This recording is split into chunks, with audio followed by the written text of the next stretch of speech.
Hi friends, மாயா சீனு சீரியல்லேருந்து சூப்பரான ஒரு promo வந்திருக்கு. நம்ம அதை பற்றி தான் இந்த வீடியோக்குள்ளே பார்க்க போகிறோம். வாங்க நம்ம வீடியோக்குள்ளே போகலாம்.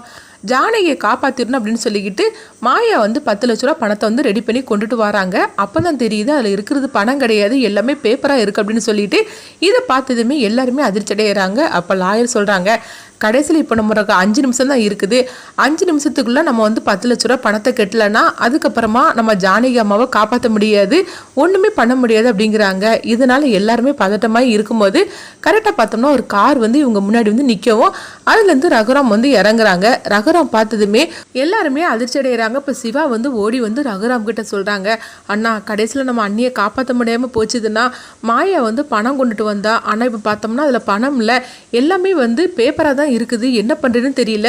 லாயர் வெறும் 5 நிமிஷம் தான் இருக்குன்னு சொல்லியிருக்கிறாரு, 5 நிமிஷத்துக்குள்ளே பணத்தை கட்டலைன்னா அண்ணி நம்மளால் காப்பாற்ற முடியாதுன்னா அப்படிங்கவும் இதெல்லாம் கேட்டதுமே ரகுராம் எதுவுமே சொல்லாமல் அவங்க கையிலேருந்து பார்த்தோம்னா ஒரு பேக் இருக்குது, அந்த பேக் எடுத்துக்கொண்டு நேராக லாயர்கிட்ட கொண்டு கொடுக்குறாங்க.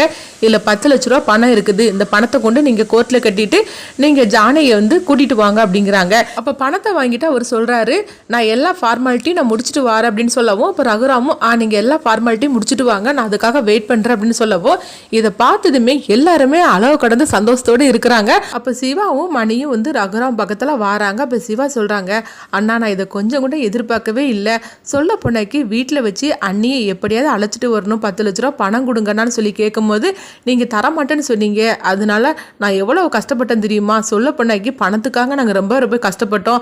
மாயா வந்து கடைசியில் பணத்தை வாங்கிட்டு வந்தா, ஆனால் கடைசியில் பார்த்தோம்னா அது பேப்பராக இருந்து போச்சுது, ஆனால் கடைசி நேரத்தில் அண்ணியை நீங்கள் காப்பாற்ற வருவீங்கன்னு சொல்லி நான் கொஞ்சம் கூட கனவுல கூட நினைக்கலன்னா அப்படிங்கும்போது அப்போ ஜானகி சொல்கிறாங்க, நான் எதிர்பார்த்தேன் என்னுடைய கணவர் கடைசியில் என்னை காப்பாற்ற வருவார்னு கடைசி நொடி வரைக்கும் நான் எதிர்பார்த்தேன், அது கண்டிப்பாக நடந்துருச்சு அப்படின்னு ஜானகி வந்து மனசுக்குள்ளே நினைக்கிறாங்க.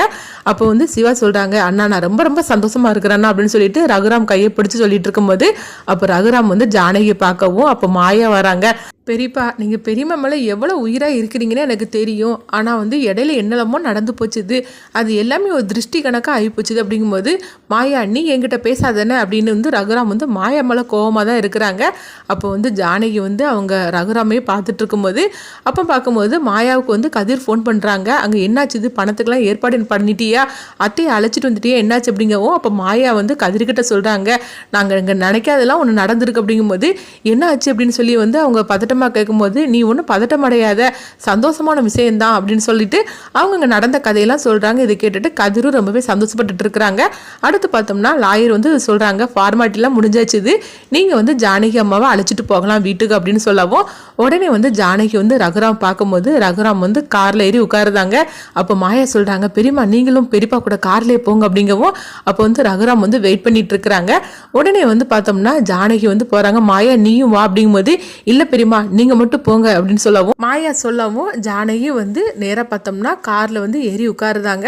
அப்போ ரகுராம் வந்து ஜானகியை பார்க்காம அவங்க காரை ஓட்டிகிட்டு இருக்கும்போது அப்போ வந்து ஜானகிக்கு விக்கல் எடுக்குது. உடனே வந்து ரகுராம் கேட்குறாங்க, ஆமாம் நீ சாப்பிட்டியா அப்படின்னு சொல்லி கேட்கும்போது நான் இல்லைங்க சாப்பிடலைங்க, நீங்கள் சாப்பிட்டீங்களா அப்படின்னு ரகுராம் கிட்ட கேட்கும்போது உடனே வந்து ரகுராம் எதுவுமே பேசாமல் அமைதியாக இருக்கிறாங்க. அடுத்து பார்த்தோம்னா அவங்க சாப்பிட்றதுக்காக ஒரு ஹோட்டலை கொண்டு நிறுத்துறாங்க.